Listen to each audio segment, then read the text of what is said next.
We understood there are two types of liabilities. One are mandatory duties of the partners, and another are mm, like general duties of the partners. What do you mean by mandatory duties of the partners and general duties of the partner? Mandatory duties cannot be changed even by the agreement, even by the contract. The relation between the partners is generally governed by the contract, and if contract is silent, then by the act. However, mandatory duties can not change even by the agreement, and general duties can be changed by the agreement between the partners. Which were the mandatory duties? Section 9 gives you mandatory duties of the partners. The first duty is, it is a duty of each and every partner to carry on a partnership business, right, to the greatest common advantage. Every action of the partner should be for the greatest common advantage. Second, right, they should be just and faithful to each other. When I say you have to be just and faithful to each other, I mean you should make all the relevant information available to other partners like books of accounts, etc. And at the same time, you should not conceal, right, any information from other partners. At the same time, a partner should not make private profits, personal profits at a cost or at the expense of the partnership firm. अगर ये relation अगर ऐसे है तो उस relation को हम just and faithful relation बोल सकते हैं. Then next, does it mean that partners are not allowed to make personal profits? Yes, you are allowed to make personal profits, but not out at a cost of the partnership. Try to understand. आप आपका अलग कुछ करो, उससे आप profit कमाओ. Don't, that profit should not be earned at the expense of the partnership. एक loss हो रहा है पार्टनरशिप का एंड आप उस पर प्रॉफिट कमा रहे हो, मतलब एक्सपेंस हो रहा है पार्टनरशिप का, राइट. आप रिसोर्सेस यूज कर रहे हो पार्टनरशिप का, आप नाम यूज कर रहे हो पार्टनरशिप का, एंड उसमें आपका पर्सनल प्रॉफिट कमा रहे हो. That is not accepted. And last one, right, that is the third mandatory duty is to render the true and full information, true accounts and full information to the partners whenever they demand. And the last mandatory duty is to indemnify the firm, to indemnify other partners in case of, right, your fraud. If any partner commits the fraud and firm suffers because of that fraud, right, the other partners are liable. The firm is liable to third person. However, the firm has a right to recover that loss from the fraudulent partner, or it is a duty of that partner who has committed the fraud to compensate, to indemnify the fraud. Any agreement which absolves a partner from these four duties, actually B and C को आप combine करके लिखते हो, right? These four duties is not a valid agreement.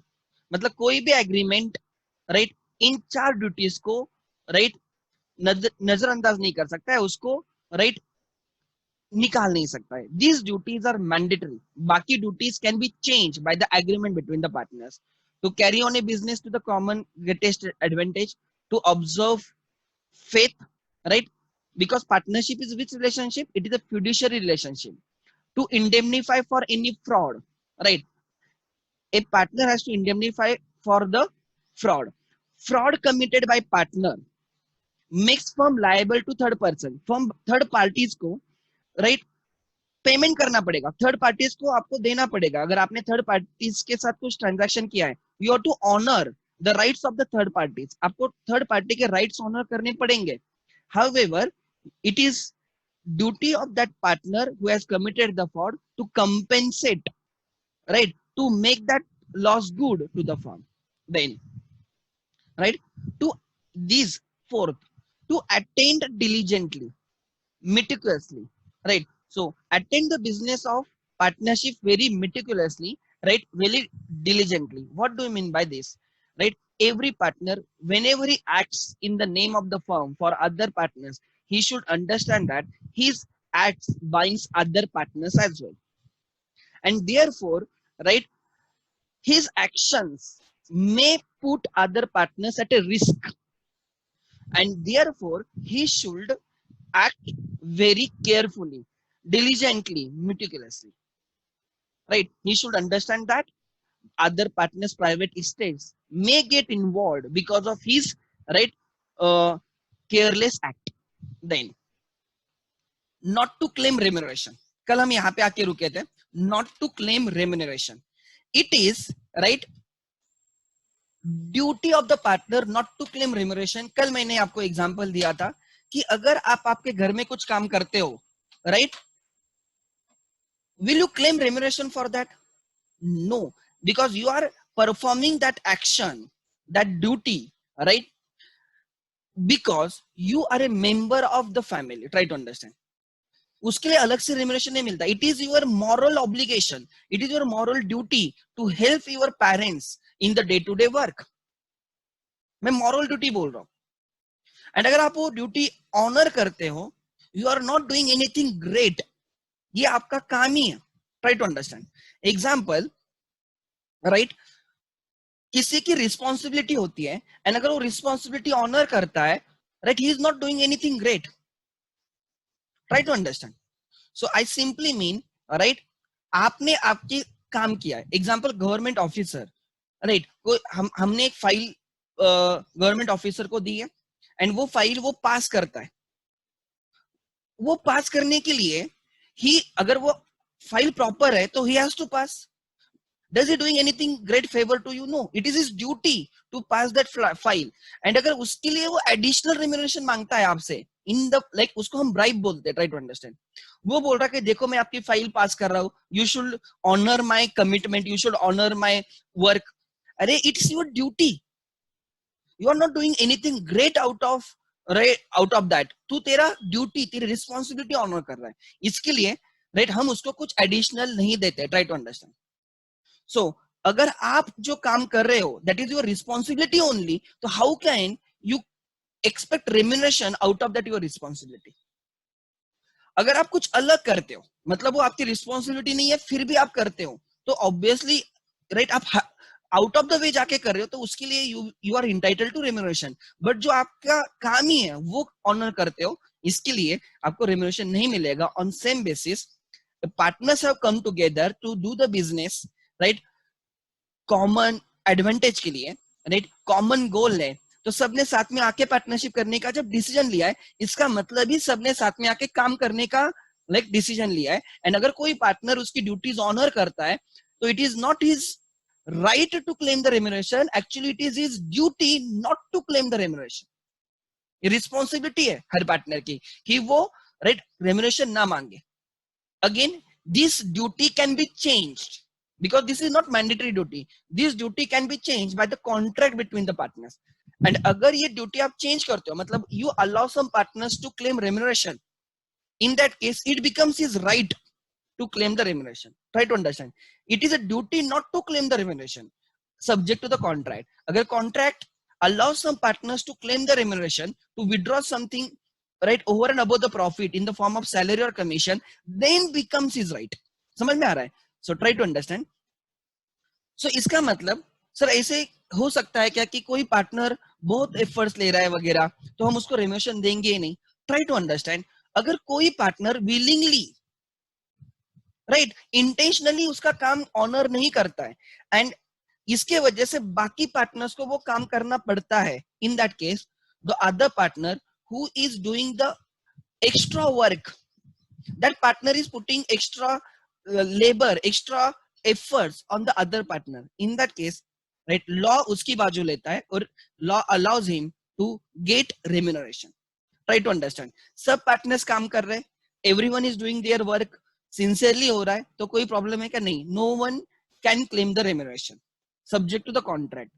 But अगर कोई जानबूझ के काम नहीं कर रहा है, जानबूझ के उसके ड्यूटीज ऑनर नहीं कर रहा है, and because of that other partners are, like, put at risk, other partners are put at, like, are required to put more efforts, ऐसे केसेस में those other partners have a right to claim remuneration for their extra services. Try to understand. So वो हमें देखना होगा, court उस time उनकी side लेता है, ठीक है? सो क्या लिखा है, ध्यान देना।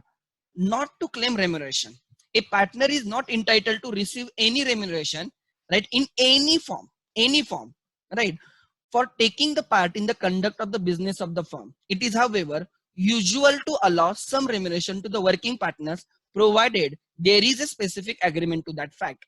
This duty can be changed by the agreement between the partners. And जब आपके firm में active partners and sleeping partners concept होती है, तो generally active partners are entitled to draw some remuneration. ठीक है, generally बोल रहा हूँ, right? Then इन ये केस स्टडी इतनी इंपॉर्टेंट नहीं है, so even if you don't remember the name, right, कोई प्रॉब्लम नहीं है, right. In this case study क्या हुआ था, ध्यान देना. Following A quarrel between the two persons, fight between the two partners, ठीक है, only one of them attended the business of the firm. क्या हुआ, दो पार्टनर्स थे, दोनों में झगड़े हो गए, एंड इसलिए एक ही पार्टनर, राइट, दूसरा पार्टनर बोला मैं काम ही नहीं करूंगा, and only one partner carries out the duties of the firm. दोनों के झगड़े हुए, एंड देयरफॉर वो बोलता मैं तेरा मुंह नहीं देखूंगा. They are not on talking terms. समझ में आ रहा है? तो एक ही पार्टनर पूरे फर्म का क्या करता है, राइट, सब actions are taken by him, he honours all the duties of the firm. अब क्या होगा, try to understand what court held. Court held that the partner who alone was attending the, right, business was entitled to extra allowance from the other partner. Yes, ऐसे cases में intentionally the other partner is not taking part into the business, right, उसके authority है, right, he is a working partner, फिर भी वो काम नहीं कर रहा है, just because of a fight. Try to understand. इसके वजह से दूसरे पार्टनर पे ज्यादा बर्डन आ गया, and he is performing his duties. वो खुद की तो ड्यूटी कर रहा है, at the same time दूसरे की भी ड्यूटीज ऑनर कर रहा है. ऐसे केसेस में court says, right, the other partner should compensate, right, the partner who is carrying out the duties of the firm, right, for his extra work. भले ही फिर डीड में कुछ ना लिखा हो, डीड में लिखा है कि no partner will get remuneration, या डीड इज साइलेंट तो no partner will get remuneration, but ऐसे केसेस में court says, right, one partner is giving more than, right, his work, he is putting more efforts than his authority, just because of negligence, willful negligence of the other partner. Other partner intentionally put the first partner, right, at more efforts, right, at risk. So ऐसे cases में court takes the side of the innocent partner. Try to understand. And in such a case, the partner who was carrying on the duties of the firm sincerely will be honored. He will be get, right, remuneration. Where, right, Pardanashin lady was a partner. So what do you mean by Pardanashin lady?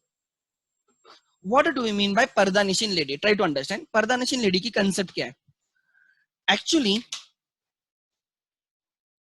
Maharashtra में ये cases बहुत कम रहेंगे, but आप Bihar, UP, अगर उस area में देखते हो ना, ये कंसेप्ट वहां पे आपको ज्यादा मिलेगी. मतलब क्या? Try to understand. इसका मतलब such lady is not allowed to take decisions in the family or family business. Such lady is, right, within the four corners or within the four walls of the house. Kitchen and बच्चों को देखना, घर वालों को खाने वगैरह देखना, इससे ज्यादा उस लेडी को अलाउ नहीं किया जाता. Pardanashin lady is like that. ये पर्दानशीन लेडी आपको इंडियन कॉन्ट्रैक्ट एक्ट में मिलेगा. If you enter into contract with pardanashin lady, तो क्या आपके राइट्स रहेंगे, क्या आपके लायबिलिटीज रहेंगे. Try to understand. Pardanashin lady is a lady who is not allowed by her family member और her husband, right, to contact with the third persons. Every decision of her is taken by her husband or her family member. Maharashtra में ये आपको देखने को नहीं मिलेगा, और ना ही महाराष्ट्र में कोई लेडी एक्सेप्ट भी करेगी. But yes, there is some part, या महाराष्ट्र में भी पहले होता होगा, बहुत पहले, there is some part, right, ऐसे कहां पे ये होता है. इसलिए, राइट, उनके लिए क्या है, try to understand. If there is a pardanashin lady who is a partner, now such partner, pardanashin lady cannot enter in, right, she is not allowed, cannot नहीं बोल रहा हूँ, she is not allowed to work for the partnership firm. वो खाली partner है, नाम के लिए पार्टनर है. Try to understand. बट जो right, but she is in her home, वो बाकी कुछ काम नहीं करती है, right, she doesn't take any decision, but वो खाली पार्टनर है, नाम के लिए पार्टनर है. ऐसे हो गए, उसका पोजीशन क्या हो गया, खाली नाम के लिए पार्टनर है वो.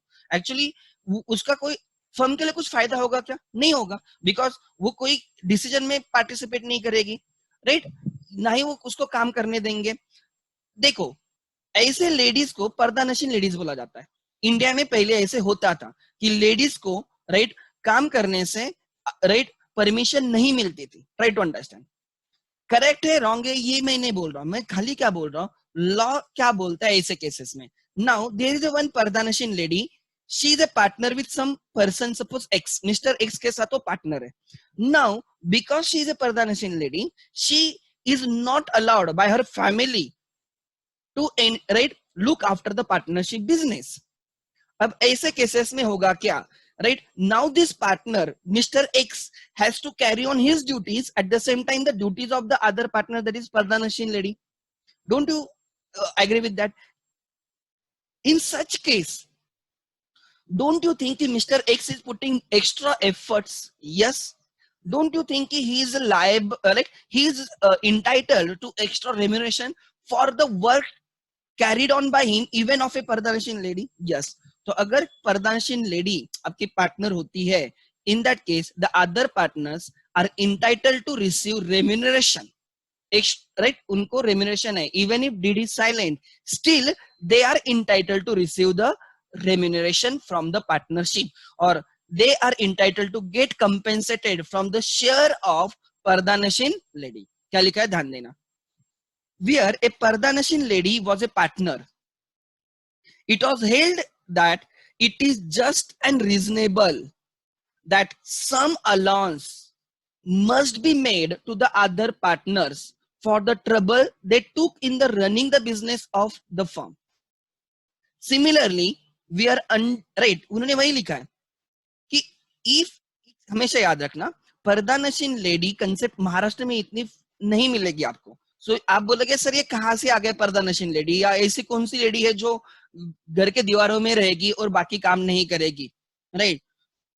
हम सिटीज में रहते हैं, हम एक डेवलप स्टेट में रहते हैं, ट्राई टू अंडरस्टैंड। बट अगर आप बैकवर्ड रीजन में जाओगे, राइट, मे बी महाराष्ट्र या मे बी इंडिया के कोई दूसरे बैकवर्ड रीजन में जाओगे, you will find this concept prevailing in the society. आजकल आप न्यूज में भी देखते होंगे कि सेक्सुअल हैरेसमेंट के केसेस लॉकडाउन में इंक्रीज हुए, ये आपने सुना होगा, राइट? लेडीज को उनके हस्बैंड मारते बिकॉज अब दोनों घर में ही पड़े, राइट? पहले तो कैसे होता था कि अलग अलग जगह पे काम करते होंगे, बट ये है, ऐसे नहीं कि नहीं है। Try to understand, even Uddhav Thackeray in his last speech उन्होंने इस प्रॉब्लम पे एड्रेस भी किया था। अगर ऐसे कुछ होता है तो we are with such ladies, try to understand. तो मैं आपको बोल रहा हूं कि ऐसे भी लोग होते हैं, ठीक है? तो अगर ऐसे कोई पर्दानशीन लेडी है, right, and she is into partnership with you, now you have to carry on extra work, and इस केस में you are entitled to extra remuneration, ठीक है? So where a पर्दानशीन lady was a partner, it was held that, right, it was just and reasonable for some allowance must be made to the other partners for the trouble they took in running the business of the firm. Reason क्या बोला मैंने? Because पर्दानशीन woman is not allowed to, right, go outside her home, then she cannot take part. अगर आपको उसकी signature भी लेनी होगी ना, आपको उसके घर पे जाना होगा। Her family members don't allow, right? मतलब ऐसे वो पर्दे के पीछे, घर से बाहर उसने आना ही नहीं। ट्राई टू अंडरस्टैंड, ऐसे लेडीज को हम बोलते हैं पर्दानशीन लेडी।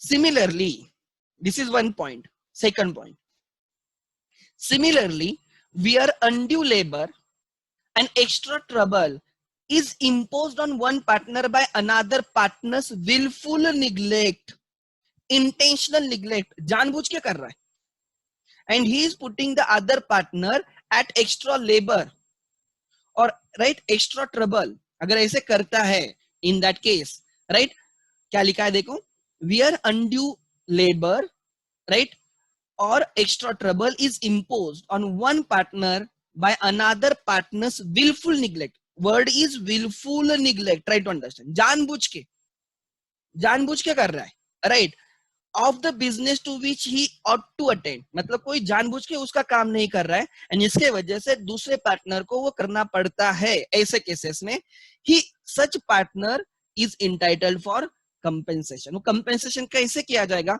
लॉ उसके बारे में नहीं बोलता है कि कितना compensation करना है, but yes, right, वो आपको फाइंड आउट करना होगा पार्टनर्स को. अगर पार्टनर्स एग्री नहीं होते तो फिर कोर्ट ही आपको बोलेगा कि इतना इतना कंपेंसेशन देना चाहिए. So try to understand, right. As such, a partner's duty is not to claim remuneration, but in exceptional cases, partner can claim remuneration. One, right? कब वो कर सकता है, right? एक यहाँ पे क्या लिखा है, जब एग्रीमेंट ने स्पेसिफिकली लिखा है कि you will get A remuneration, you can claim remuneration. This is one, agreement में आपने डिसाइड किया. दूसरा, in case you are a partner of a pardanasheen lady, such partner is entitled to remuneration. Third, in case a partner willfully neglects his duties, right, he should compensate other partners for his extra work. In 3 cases mein the partner is entitled to remuneration. In that case he can claim remuneration, then only it becomes his right, otherwise it is a duty not to claim the remuneration. तो मैंने 3 cases बोले जब partner को remuneration मिलता है. एक, आपने खुद होके डिसाइड किया कि आपको रेम्यूनरेशन मिलेगा by agreement.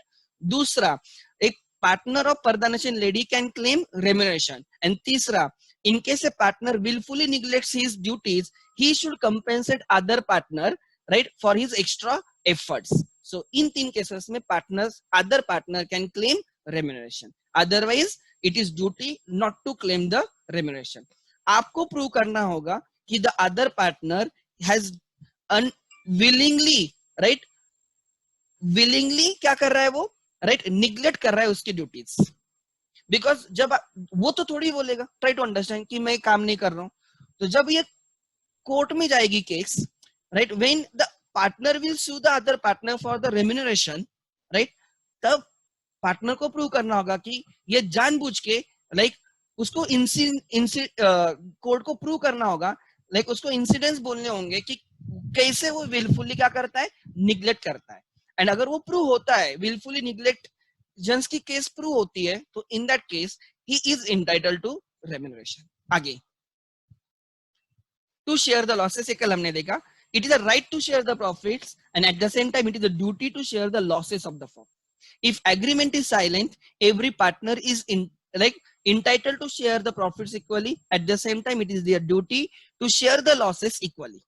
Second, if there is a specific agreement to as such, right, partners are entitled, their right to share the profits in that ratio, and also it is their duty to share the losses in that ratio. समझ में आ रहा है? हाँ, it is a duty of a partner to share the losses. क्या हमने बोला? It is a duty of a partner to share the losses, but by agreement, it is not a mandatory duty. By agreement between the partners, right, we can change that duty. Like minor partner, right, is not liable to the losses. Partner in profit only. जब आप agreement के through बोलते हो, he will share only profits. In such a case, such partner who is partner in profit only is not liable to share the losses. समझ में आ रहा है? So आगे, to share the losses. आगे क्या लिखा है देखो, it is a duty of every partner to contribute to the losses of the firm. Then in the absence of an agreement to the contrary, right, if there is no agreement or agreement is silent, the partners are bound to contribute equally to the losses sustained by the firm. An agreement to share, right, profits implies agreement to share losses as well, because losses are negative profits. Then the 7th duty क्या है? To indemnify for willful neglect. To indemnify the firm for your willful मतलब deliberate, intentional neglect. This duty is a mandate. This duty is not mandatory. This is general. Try to understand. मैंने एक indemnification की एक duty देखी थी. क्या? It is a duty of a partner to indemnify for his fraud. अगर fraud होता है, try to understand, fraud is always intentional. Try to understand, fraud is always intentional. आप ये नहीं बोल सकते कि अनइंटेंशनली मेरे से फ्रॉड हो गया. अनइंटेंशनल मिस्टेक हो सकती है, फ्रॉड नहीं हो सकता unintentional. Try to understand, fraud is always and always intentional. And अगर फ्रॉड की वजह से लॉस होता है, it is a mandatory duty, बाकी पार्टनर्स उसको एब्सॉल्व नहीं कर सकते, ठीक है भाई जाने दे, लॉस हो गया, तू तू कंपेंसेट मत कर, ऐसे बाकी पार्टनर्स नहीं बोल सकते। उस पार्टनर की मैंडेटरी ड्यूटी है कि फ्रॉड के केस में उसने क्या करना चाहिए, राइट, फर्म को कंपेंसेट करना चाहिए, because fraud is breach of trust, गुनाह है, गुनाह। Try to understand. On the contrary, willful neglect is not that severe in the nature, is not that like इतना आप क्राइम की तरह नहीं देख सकते हो। Fraud is like a crime, but wilful neglect is not like a crime. Crime मतलब गुनाह की तरह मैं बोल रहा हूँ, फ्रॉड किया मतलब क्वेश्चन मार्क रेज होता है आप पे। विलफुल निग्लेक्ट में हम बोल सकते हैं चलो गलती से हुआ, राइट, नहीं होना चाहिए था। Try to understand, wilful neglect is different and fraud is different. Liability arising out of fraud cannot be absolved. Liability arising out of willful neglect can be absolved through agreement. आप बोल सकते हो ठीक है तूने कंपेंसेट नहीं किया तो भी चलेगा। ये कहां पे बोल सकते हैं? विलफुल निग्लेक्ट के लिए बोल सकते हैं, बट फ्रॉड के लिए बोल सकते हैं क्या? कभी नहीं। क्या लिखा है ध्यान देना, every partner is subject to the contract between the partners. Every partner is subject to the contract. देखो यहाँ पे word आया है subject to the contract. If contract is silent or if there is no contract, in that case every partner, right, is bound to indemnify the firm for any loss caused to it by his willful neglect in the conduct of the business of the firm.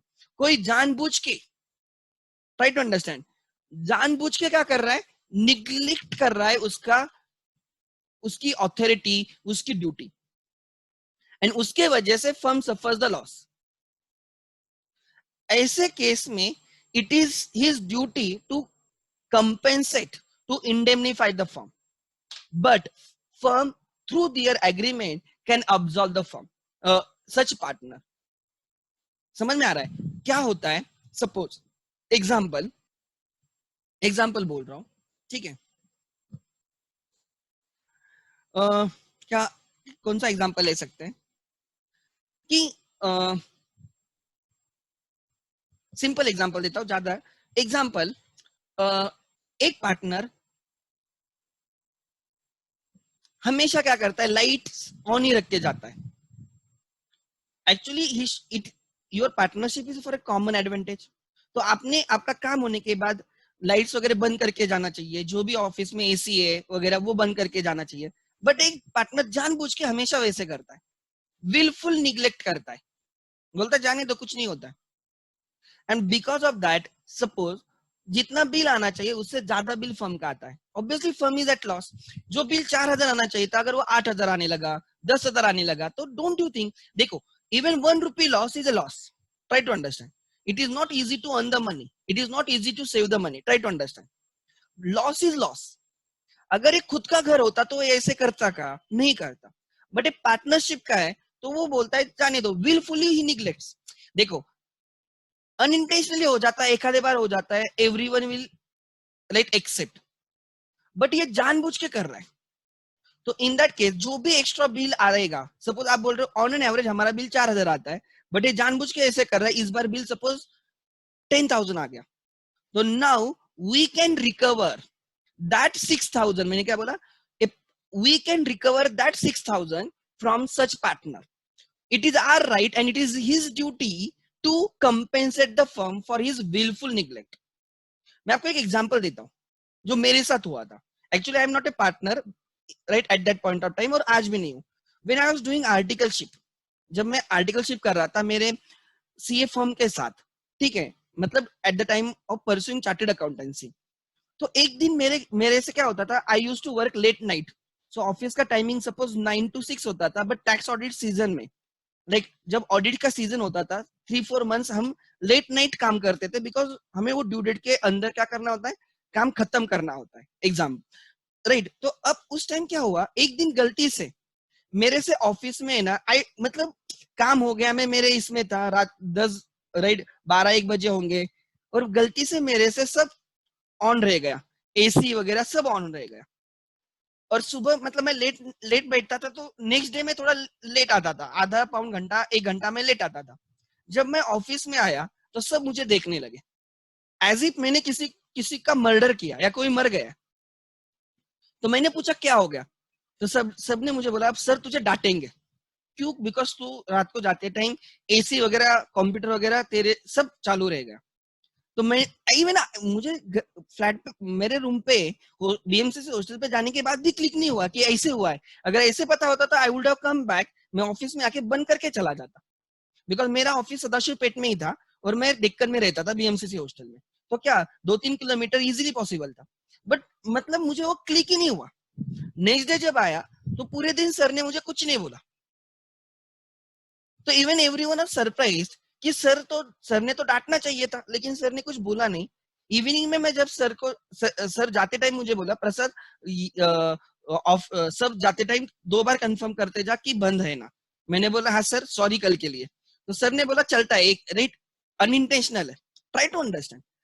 तो एक example मैं दे रहा हूं जिसमें right unintentional है, और मैं suppose daily ऐसे करने लगा तो अनइंटेंशनल विल बिकम इंटेंशनल ना। मैं नहीं वो केयर ले रहा हूँ, ट्राई टू अंडरस्टैंड। विलफुली मैं कर रहा हूँ, इसका मतलब यही हो जाएगा।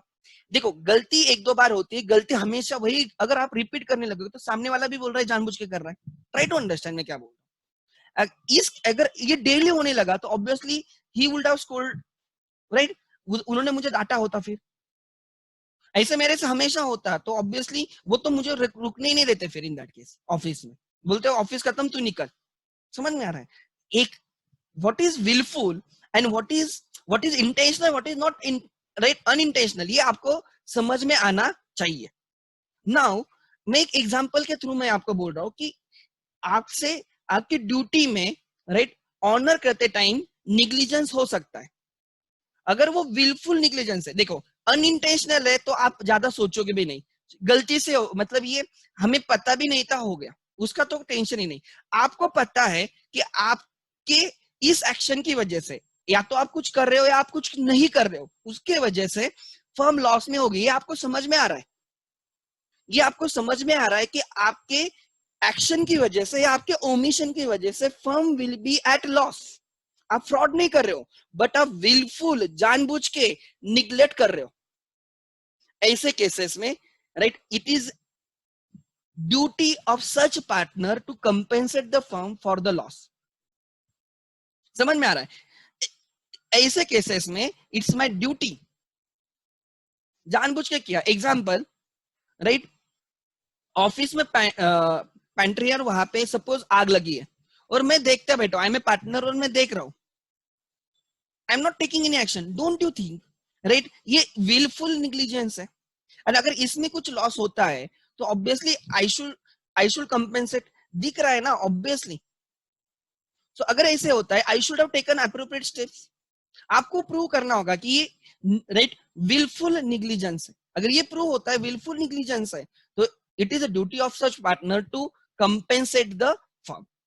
सो विलफुल निग्लिजेंस में एक और क्या बोला है कि अदर पार्टनर्स में एब्सॉल्व, वो बोल सकते हैं जाने दे, इस बार तूने विलफुल निग्लिजेंस किया ना, जाने दे, बट नेक्स्ट टाइम हम तुझे नहीं छोड़ेंगे। Through contract right they can absorb such partner. However अगर वो फ्रॉड करता है that option is also not available. So क्या लिखा है ध्यान देना, every partner is bound to indemnify the firm for any loss caused to it by willful neglect in the conduct of the business of the firm. The firm is, however, liable to third person for the willful neglect or fraud of the partner. The firm third persons को नहीं बोल सकती कि इसका willful neglect था इसलिए हम आपको compensate नहीं करेंगे, हम आपको पेमेंट नहीं करेंगे या हम हमारा कॉन्ट्रैक्ट ऑनर नहीं करेंगे। Firm has to honor the contract with the third person, right? But firm can claim the compensation from such right partner who has willfully neglected his duties. Again this case study is not important, उसका नाम याद रखने की जरूरत नहीं है, but case study में क्या लिखा है that is important. The plaintiff and the defendant were the partners in a business. अच्छा, I don't know आपको पता है plaintiff is a person who files a case. Plaintiff is a person who files a case. Person who files a case. and defendant is a person who defends himself in that case. मतलब suppose X and Y are the two persons. X files a case on Y. X becomes plaintiff and Y becomes defendant. समझ में आ रहा है? So defendant is a person who defends the person on whom case is filed. Person on whom case is filed. Her contract her case में दो parties होते हैं, एक होता है प्लेंटिफ एंड दूसरा होता है defendant. Try to understand. And generally civil cases की बात कर रहा हूं, मर्डर वगैरह नहीं, सिविल केसेस. ऐसे केसेस में सिविल कोर्ट में जो केसेस आते हैं, एक बंदे को प्लेंटिफ बोला जाता है, दूसरे को डिफेंडेंट बोला जाता है. ठीक है. So the plaintiff, the person, there are two partners. एक पार्टनर ने दूसरे पार्टनर पे केस डाली. सो जिसने केस डाली है he becomes plaintiff, and जिस पे केस चल रही है, right, उसको बोला जाएगा defendant. So defendant has to prove that he is innocent. Try to understand. So the plaintiff and the defendant were the partners in a business. दो partners थे, एक ने दूसरे पे केस किए, right, which was being dissolved. वो firm dissolve हो रही है. क्या हुआ, ध्यान देना. As the defendant was the managing partner, जिस पे आपने केस डाली है, he was a managing partner, he was an active partner. ठीक है. He was in charge of the dissolution. So हमने फर्म डिसॉल्व करने का डिसाइड किया, एंड एक पार्टनर है, right, this is X, this is Y, right.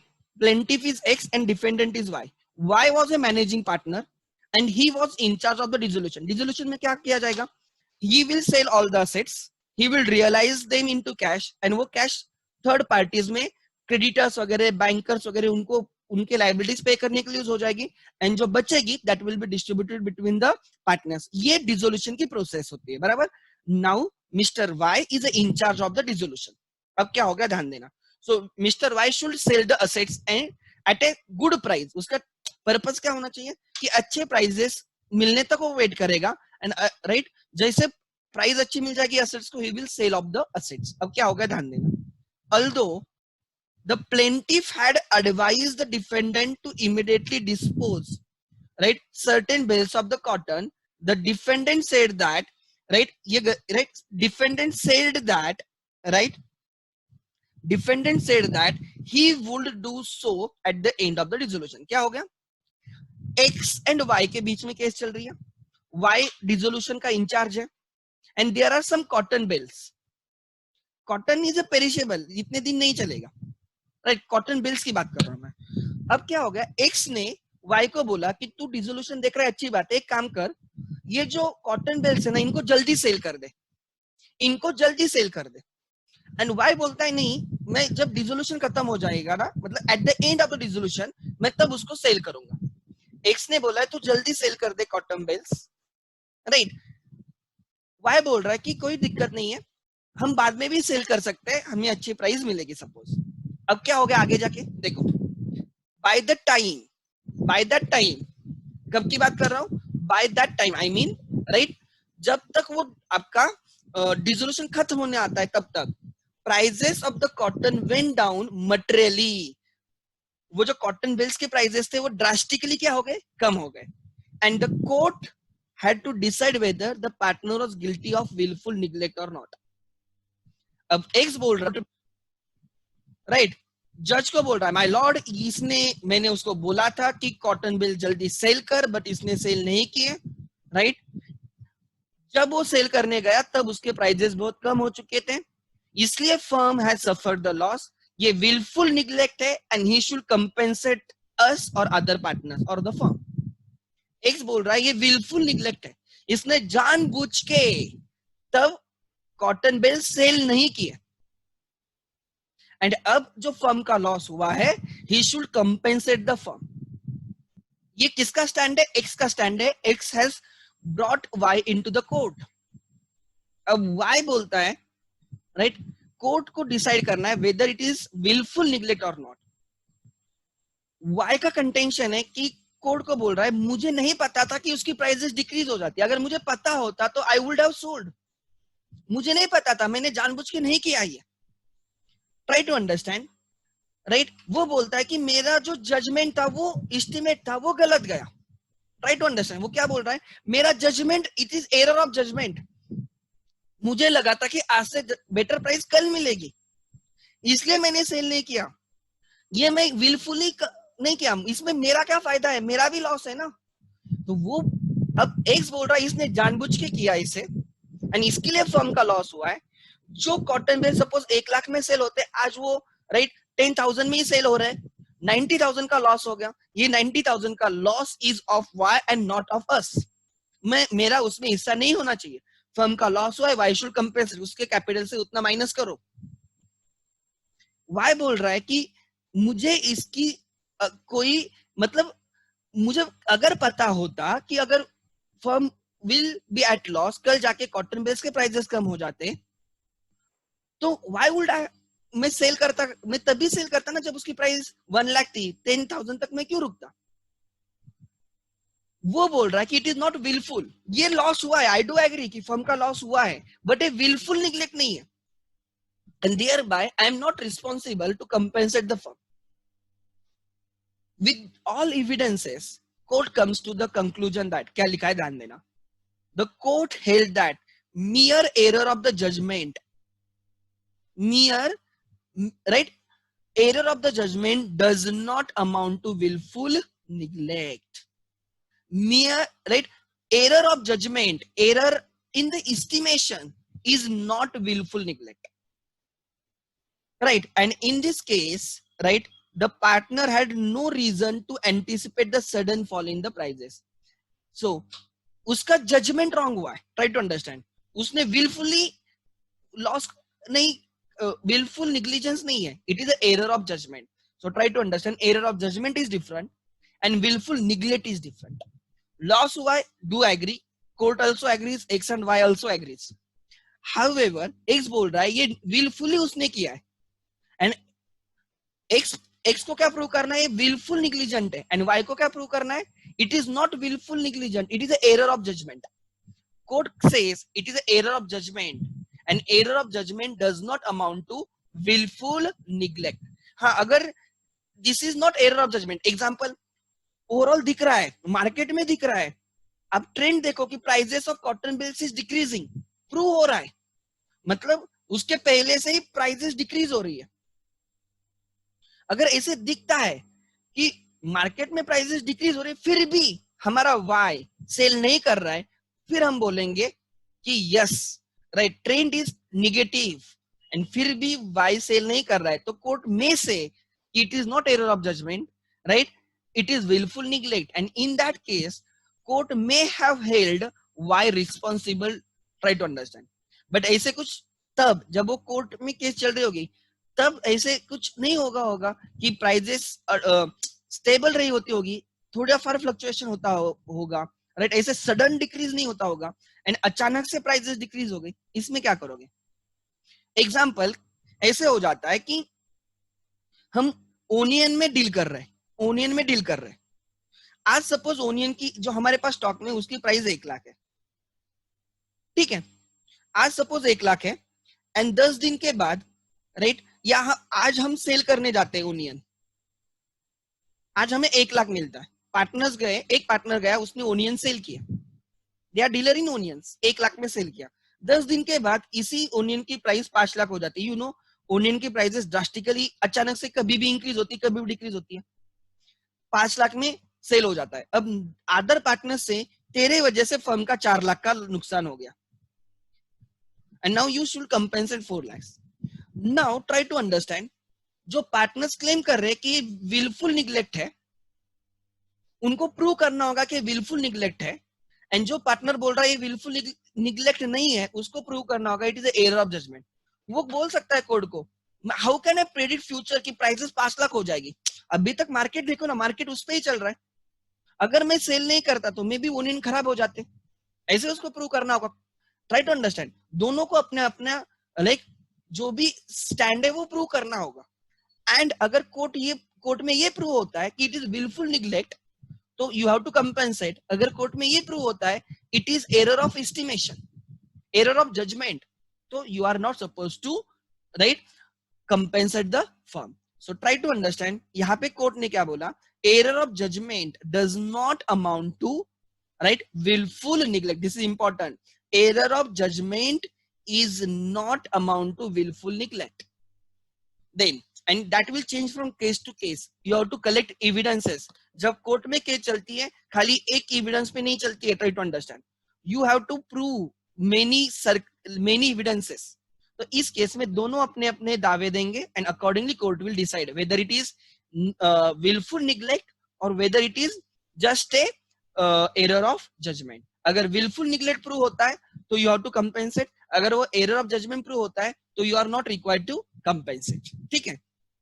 So this is right to indemnify for the right. It is right of other partners to get indemnified for the willful neglect, and it is a duty of the partner to indemnify right the loss suffered by the firm because of his willful neglect. Try to understand, wording is not a neglect, it is a willful, intentional, deliberate.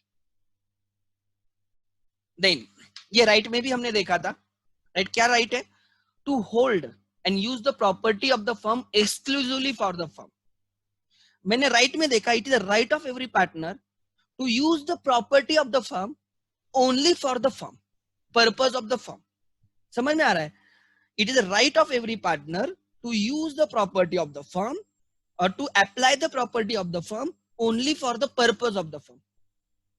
At the same time, it is a duty of the partners not to use the property of the firm for their personal use. And if they use it for their personal use and they gain in some way, they should account for that gain and should transfer to whom? The firm. They should give that gain to the firm. ये हमने right में भी देखा था और यहाँ पे भी आया. क्या लिखा है ध्यान देना.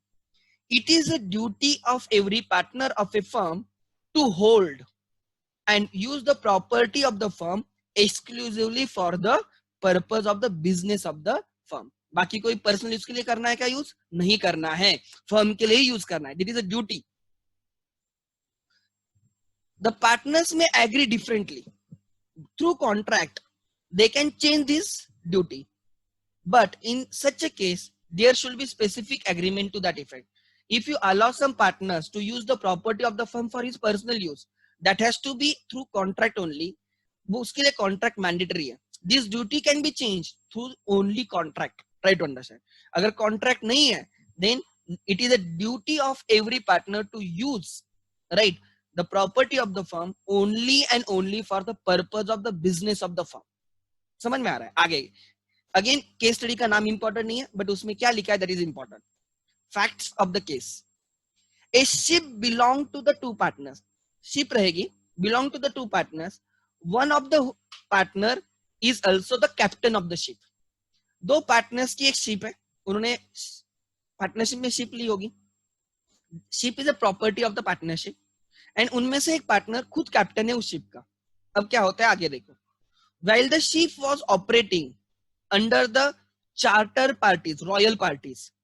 So उस शिप पे पार्टीज होती होगी या एक जर्नी में लाइक रॉयल पार्टीज हो रही है. आपने वो मूवी देखी होगी, I don't remember the name of that movie. वो उसमें देखो वो फैमिली होती है, अनिल कपूर की फैमिली होती है, वो शिप पे जाते हैं देखो राइट, उसके बर्थडे सेलिब्रेशन के लिए वगैरह ऑन सिमिलर बेसिस. ठीक है, एक रॉयल पार्टीज हो रहे शिप पे. आई डोंट रिमेम्बर वो मूवी का नाम क्या है. आपको आपने देखी भी होगी. किसी को याद है? हाँ, दिल धड़कने दो बोल के मूवी. यस आई रिमेम्बर, अभी याद आया मुझे. मैं वो स्क्वायर में देखी थी. सो वो जो मूवी में दिखा है वैसे सपोज पार्टी हो रही है वो शिप पे. नाउ अब क्या होता है कि फॉर ए गुड सर्विस वो कैप्टन को पैसा मिलता है. क्या हो रहा है ध्यान देना. Captain who is also partner of that ship. समझ में आ रहा है? वो क्या करता है कि वहां पे जो शिप पे जो पार्टीज होते हैं उसमें उसको टोकन मनी मिलता होगा. लाइक आप बोलो कि हम वेटर को भी पैसे देते हैं अच्छे सर्विस के लिए. तो वहां पे जो रॉयल पार्टीज हो रही है, जो चार्टर पार्टीज हो रही है, उसमें तो ऑब्वियसली रॉयल लोग है, तो ऑब्वियसली वो क्या करते होंगे, they used to give tips right. उसमें वो बहुत प्रॉफिट कमाता है, वो इंडिविजुअली प्रॉफिट कमाता है. Now try to understand, he is using the partnership property and right, उससे जो एक्स्ट्रा प्रॉफिट मिल रहा है he should give it to home, partnership. he should account for that extra profit and that profit should be divided between the partners. But क्या हुआ? Such partner who is the captain of the ship does not account for such profit, right? Personal profit, and he does not bring that profit to the partnership. Now, can other partner sue that partner? Definitely he can sue. Does other partner have a right to claim the share in that profit? Yes, he has a right, because जो captain है, जो partner captain है, right, he has earned the personal profit using the property of the firm. हाँ, उसकी खुद की ship पे वो करता, एक पार्टनरशिप की शिप है एंड उसकी प्राइवेट शिप है, अगर उस पे वो जो प्रॉफिट कमाएगा, he is not bound to give that profit to the partnership, but he is using the partnership property to earn the personal profit. That is not allowed. It is your duty to account for such profits and give it to the partnership firm or to share among the other partners. हाँ sir, फिर ये mandatory duty होनी चाहिए, बराबर ना, ये mandatory duty होनी चाहिए. But by contract you can allow other partners to use the property of the firm for his personal use. By contract आप कर सकते हो. Try to understand. समझ में आ रहा है? एंड अगर आप, वो आपको इन्फॉर्म करता है कि ये इतने उसने प्रॉफिट कमाए and we allow him, okay कोई प्रॉब्लम नहीं, तू रख तेरे पास प्रॉफिट, ऐसे केसेस में we can not make him accountable. But वो आपसे छुपाता है, इन दैट केस आप उसको बोलोगे कि bring that profit into the partnership. तो क्या लिखा है देखो, a ship belonged to the partner, two partners, one of whom was also the captain of the ship. While the ship was operating under charter parties, a captain made considerable profit making certain contracts. Right? He earned a substantial amount of the profit using the property of the partnership. What court held? The court held that partner was liable to account for such profits. Partner is liable to account for such profit. जो profits उसने partnership property कमा के earn की है, he should share with other partners. ठीक है? So it is a duty to use the property of the partnership only for the purpose of business of the firm. If a partner makes profit, personal profit, by using the property of the firm, it is his duty to account for such profit and to share those profit among the other partners. Right? Then ये right में भी आया था और ये duty में भी आया. ये पॉइंट राइट में हमने क्या बोला था, it is a right of a partner to use the partnership property only for the partnership. Duty में मैंने क्या बोला, it is a duty of the partnership to use the property only for the business of the partnership and not for the private purpose. Right में मैंने एक और sentence बोला था, it is a right of the partners not to allow other partners to use the property of the partnership for their personal use. And if they use for the personal use, right, in that case he has right to bring that profit, right, the gain to the partnership.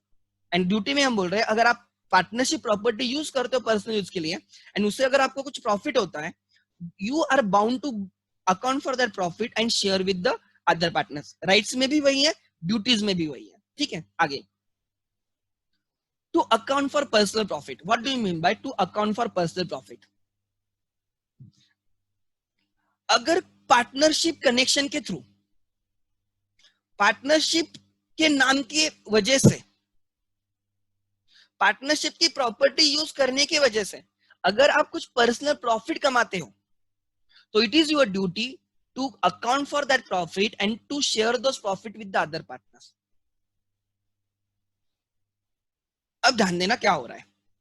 If a partner derives any benefit, if a partner derives any benefit without the consent of other partner, this is important, without the consent of other partners from the partnership transactions, from the partnership transactions, or right, or by use of the partnership property, name or business connections of the partnership, right, he must account for it. He should account for that profit and pay it to whom?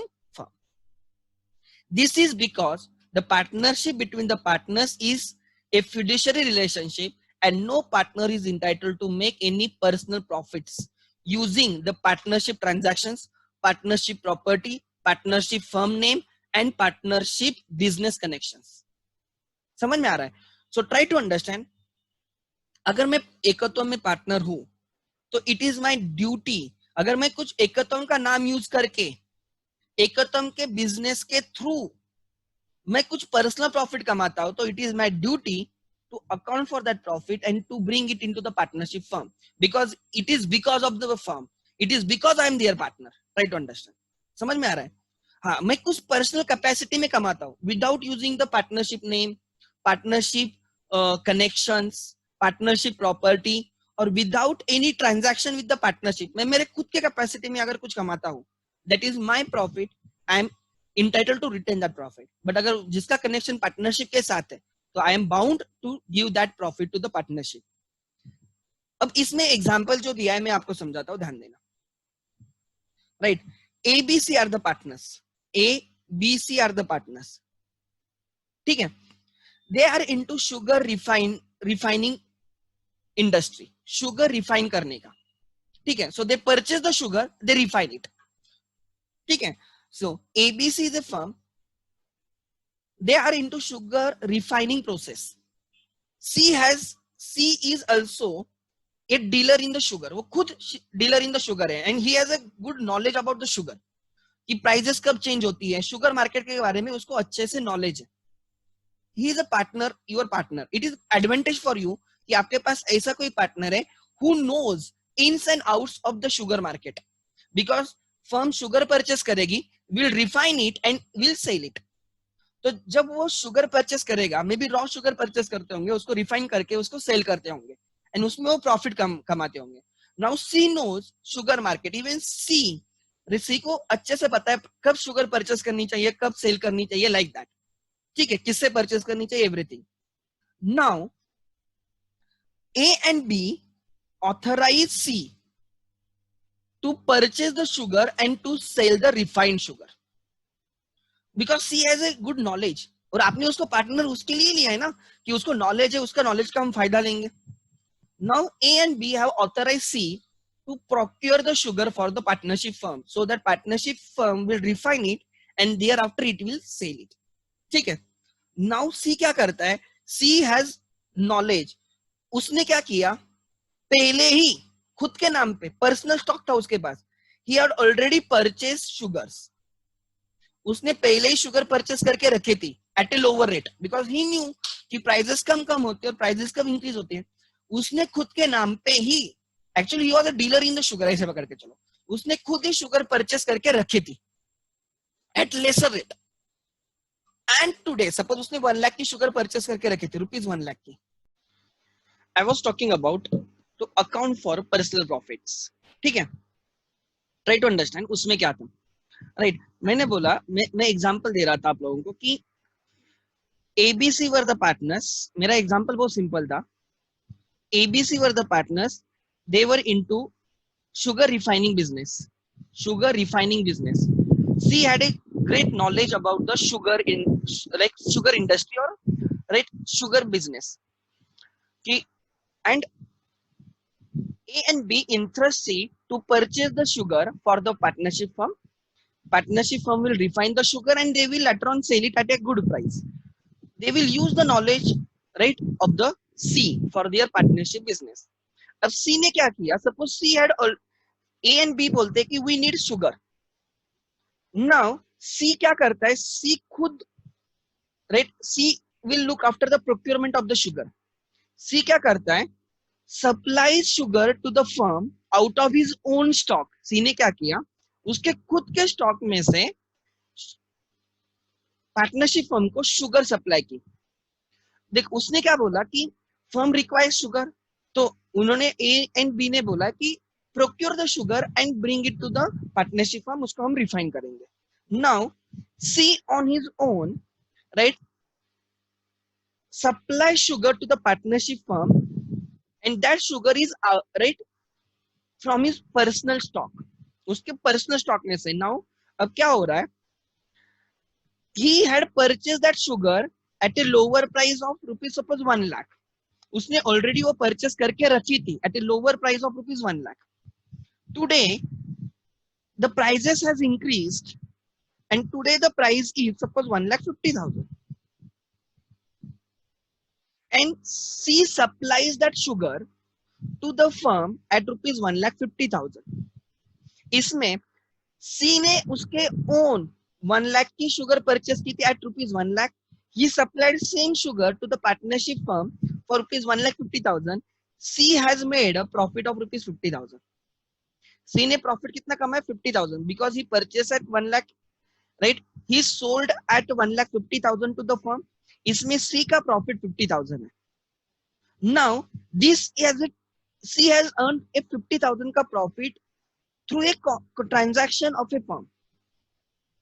Now, right, and even he does not inform A and B that he is supplying sugar out of his own stock which he has purchased at 1 lakh. वो A and B को ये चीज disclose भी नहीं करता है, and he earned profit of rupees 50,000. Now, जब A and C को पता चलेगा कि C ने A and B को पता चलेगा कि C ने ऐसे किया था, क्या किया था? C ने राइट 1 लाख में शुगर ऑलरेडी परचेस करके रखी थी एंड उसमें से राइट उसने वो शुगर हमें कितने में सेल की 1,50,000 में सेल की and C has earn profit of rupees 50,000. Can A and B held C liable for the 50,000 rupees का profit? The court says yes, A and B can ask C to bring that 50,000 profit to the firm because C has earned that private profit through a transaction with the firm. समझ में आ रहा है? तो इस केस में A and B right can recover 50,000 from C. क्या है इंपॉर्टेंट है, ध्यान देना क्या लिखा है. If a partner derives benefit, हमारे केस में partner has derived benefit of rupees 50,000 without the consent of the other partners. If other partners allows him, वो बोलता है देखो सी खुद होके बोलता है मेरे पास शुगर है, मैंने खुद परचेस करके रखी 1 लाख पे, आज मार्केट में प्राइस 1,50,000 की है, मैं आपको वो मार्केट प्राइस पे सेल करता हूँ, फर्म को 1,50,000 में सेल करता हूँ. अगर वो बाकी पार्टनर्स को बोलता है एंड बाकी पार्टनर्स एग्री भी होते हैं, इन that case that 50,000 profit is justified.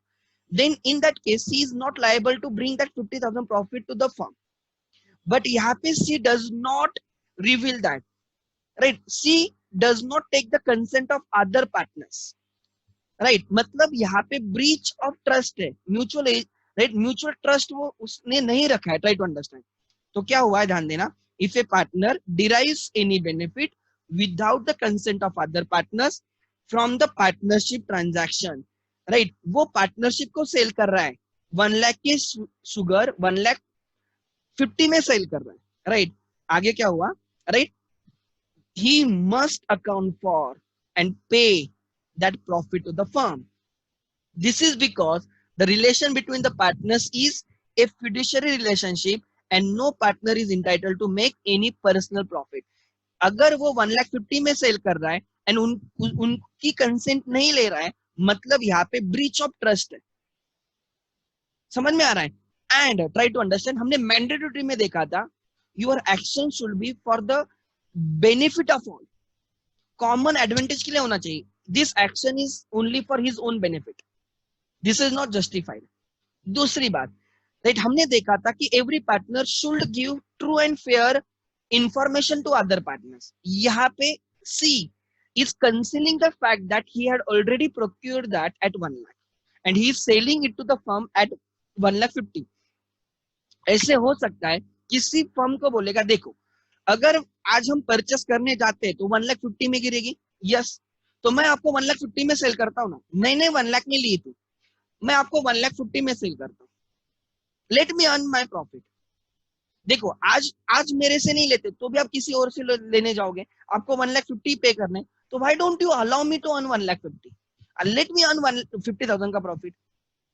अगर वो बोल के करता है with the consent of other partners करता है, he is allowed to earn that 50,000 profit. But अगर उसने छुपा के किया, उसने without consent किया, in that case he is bound to bring that 50,000 profit into the partnership. हाँ, बाद में अगर पार्टनर्स बोलते हैं कि ठीक है कोई प्रॉब्लम नहीं, वैसे भी हमें 1,50,000 में मिलती, आगे से तू बोल के करते जा, 50,000 profit, no need to bring into the partnership, रहने दे, तो वो चलेगा because that is through their contract. वो एग्री कर रहे कि रख ले तेरे पास 50,000. समझ में आ रहा है? So आगे क्या लिखा है, वही एग्जांपल अब भी मैंने एक्सप्लेन किया, वो है ए partner in a firm of sugar refiners. A partner in a firm of sugar refiners was interested to buy sugar for the firm. He supplied the firm with the sugar from his personal stock, which he had bought earlier at a lower price. At the prevailing market price, making a considerable profit on the transaction. The other partners filed a suit. Other partners filed a suit. उन्होंने क्यों file किया होगा? Obviously उन्होंने file किया होगा because उसने उनको inform नहीं किया होगा, उसने उनकी कंसेंट नहीं ली होगी, इसलिए उन्होंने फाइल किया होगा। अगर उसने बोला कि देखो मैं आपको 1,50,000 में सेल करता हूँ, मैंने कोई भी प्राइस पे लिया होगा, मैं आपको 1,50,000 में करता हूँ, अब मार्केट में किधर भी जाओ आपको 1,50,000 में ही मिलेगा। तो अगर इतना बोल के अगर उसने 1,50,000 में अगर फर्म को सप्लाई किया होगा, why will they write file A case against the firm? अगर वो केस फाइल भी करते हैं उस अगेंस्ट उस पार्टनर के, तो पार्टनर बोल सकता है कोर्ट को, मैंने उनको बोला था कि मैं 1,50,000 में सेल करूंगा, ऐसे नहीं कि मैंने उनसे छुपाया नहीं है, I have taken their consent, तो that profit is justified. But उसने वैसे बोला नहीं। इन दैट केस क्या हुआ है, it was held that partner who was bound right, it was held that partner was bound to account for such profit and the firm was entitled to that profit। समझ में आ रहा है? तो law ये नहीं बोलता कि don't make personal profit with a contract with the partnership firm, ये नहीं बोलता है कि आप पर्सनल प्रॉफिट मत कमाओ। लॉ ये बोलता है अगर आपको पर्सनल प्रॉफिट कमाने हैं with a contract with A partnership firm, तो आप बाकी पार्टनर्स की कंसेंट ले लो। अगर आपने बाकी पार्टनर की कंसेंट नहीं ली है, in that case you are bound to account for that personal profit and bring that into the partnership. Try to understand। ऐसे बहुत बार होता है कि कोई पार्टनर का खुद का भी बिजनेस होता है actually, right, he cannot compete with the partnership firm, he cannot start a business which is in competition with the partnership firm if contract is silent। But अगर आप उसको अलाउ करते हो कि चल तू तेरा बिजनेस कर, तू तेरा अलग से बिजनेस कर, कोई प्रॉब्लम नहीं, हमारे कंपटीशन में रहेगा तो भी नहीं, हमने खुद उसको अलाउ किया है। एंड ऐसे केसेस में सपोज फर्म उससे परचेस करती है तो ऑब्वियसली वहां पे वो प्रॉफिट बुक करेगा, yes. But try to understand, he should obtain the consent of the partner. समझ में आ रहा है? He should obtain the consent of the partners. Partners ने उसको प्रॉफिट बुक करने के लिए अलाउ करना चाहिए, उसका पर्सनल प्रॉफिट बुक करने के लिए उसको अलाउ करना चाहिए। अदरवाइज वो उनकी कंसेंट लिए बिना कर रहा है, मतलब उसका फ्रॉडुलेंट इंटेंशन है। समझ में आ रहा है? वो जानबूझ के उनसे परमिशन नहीं ले रहा है, इसका मतलब राइट कुछ तो लाइक यहाँ पे ब्रीच ऑफ ट्रस्ट है। It is not for the just and faith, it is not justful business, it is not faithful business. तो कोर्ट बोलता है you can earn personal profit with a contract with the firm, but that has to be through right agreement. आपने बाकी partners को की consent लेनी चाहिए। So that was the last part, to account for personal profit. तो अभी तक मैंने कौन कौन से ड्यूटीज किए जस्ट मैं रिवाइज करूंगा। I will stop here. Right, मेरी फर्स्ट ड्यूटी थी राइट ये राइट से यहां से हमारी ड्यूटी स्टार्ट हुई। फर्स्ट ड्यूटी थी to carry on a business to the greatest common advantage. Second duty थी to observe the faith right with each other, then to indemnify for your fraud, right, to attend your duties diligently, then not to claim remuneration। उसके बाद उसमें दो exceptions थे, if it is in through agreement you can claim remuneration, a partner of Parda Nation woman can right, a partner of Parda Nation lady or woman can claim right a remuneration, and if due to your willful neglect other partners has to carry on a business, he can claim remuneration। Sharing of the profit implies sharing of the losses as well। Then, right, indemnify for the willful neglect। Word is willful neglect। जानबूझ के अगर आपसे negligent आपने किया है जानबूझ के and उसके वजह से firm suffer होती है, then it is your duty to indemnify that loss। Then, right, उसके बाद you have to understand willful neglect is different and error of judgment is different in that। ठीक है, to hold and use the property of the partnership only for the business of the partnership, and if you earn some profits, if you right gain from using the property of the partnership, it is your duty to what, bring that profit to the partnership through the contract between the partners, right? you may allow some partner to earn, right, profits out of the property of the firm.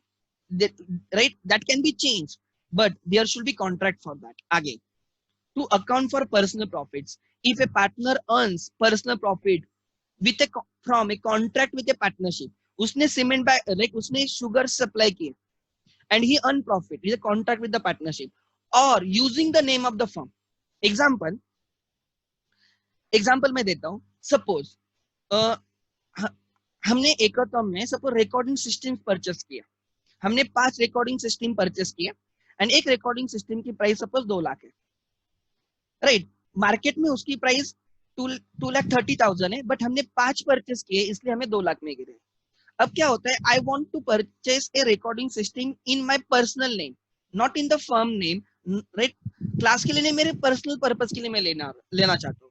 And I know that supplier, मैं supplier को बात करता हूँ, मैं बोलता हूँ मैं एकतम से बात कर रहा हूँ और मुझे एक ये चाहिए, रिकॉर्डिंग सिस्टम चाहिए. ट्राई टू अंडरस्टैंड, समझ में आ रहा है. और मुझे वो 2,30,000 का, राइट, 2,30,000 की जगह मुझे 2 लाख में वो मिल जाएगा.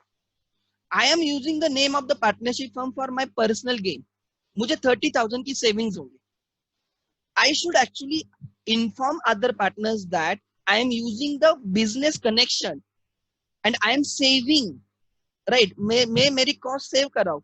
2,30,000 की जगह मुझे 2 लाख में मिल रहा है, मेरा गेन 30,000 का हो रहा है. I am earn, right, indirectly मैं प्रॉफिट कमा रहा हूँ 30,000 का.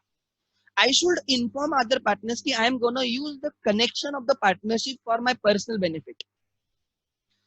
If they allow me, it is really good. समझ में आ रहा है. या अगर उनको अलाउ नहीं करना है तो वो डायरेक्टली उस सप्लायर को बात करेंगे, बोलेंगे देखो हमारे नाम पे इसको सप्लाई मत करना, तू तेरा जो रेट लगाना है, तुझे उसको 2 लाख में सेल करना तो 2 लाख में सेल कर, 2,30,000 में करना है 2,30,000 में कर. वो एक्शन ले सकते हैं, बट मैं उनको बोलता ही नहीं. और मैं क्लास का नाम पे मैं मेरे नाम पे परचेस करता हूँ 2 लाख में, इसमें 30,000 का मेरा गेन हो गया.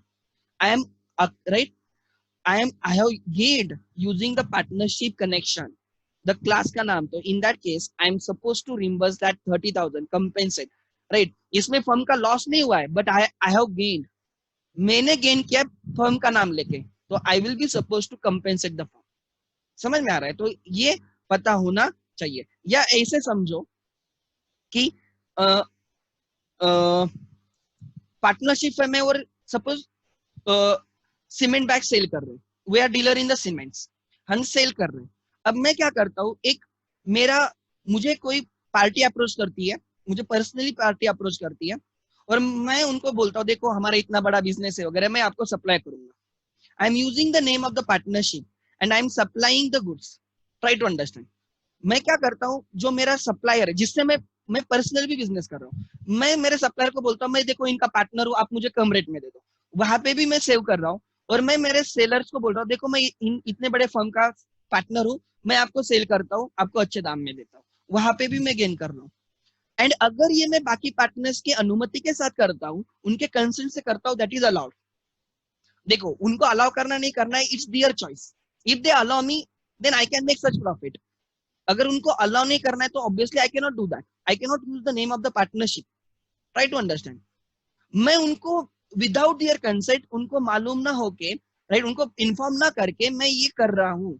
अगर उसमें जो मेरा प्रॉफिट रहेगा वो प्रॉफिट मुझे फाइंड आउट करना होगा या वो कोड करेगी and I am liable to make to bring that profit into the firm. मैं इसमें फर्म का कुछ लॉस नहीं कर रहा हूँ, बट इसमें मैं मेरा पर्सनल गेन कर रहा हूँ, right, without the consent of other partners. ऐसे केसेस में, right, I am bound to account for that profit and to bring that profit into the partnership, and that profit will be shared between the all partners. समझ में आ रहा है.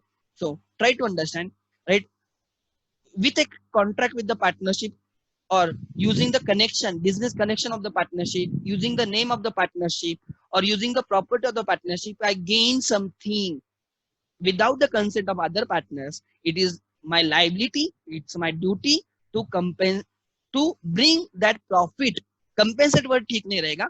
To bring that profit into the partnership. Compensate कब, जब partnership सफर करेगी मेरे वजह से. यहाँ पे पार्टनरशिप सफर नहीं कर रही है, I am earning, it's my liability to bring that profit into the partnership. So ऐसे अभी तक हमने 9 ड्यूटीज किए. हमारे राइट्स सब हो चुके हैं, 9 ड्यूटीज है, टोटल 13 ड्यूटीज है। कल पूरे ड्यूटीज खत्म होके we will be starting with the partnership property.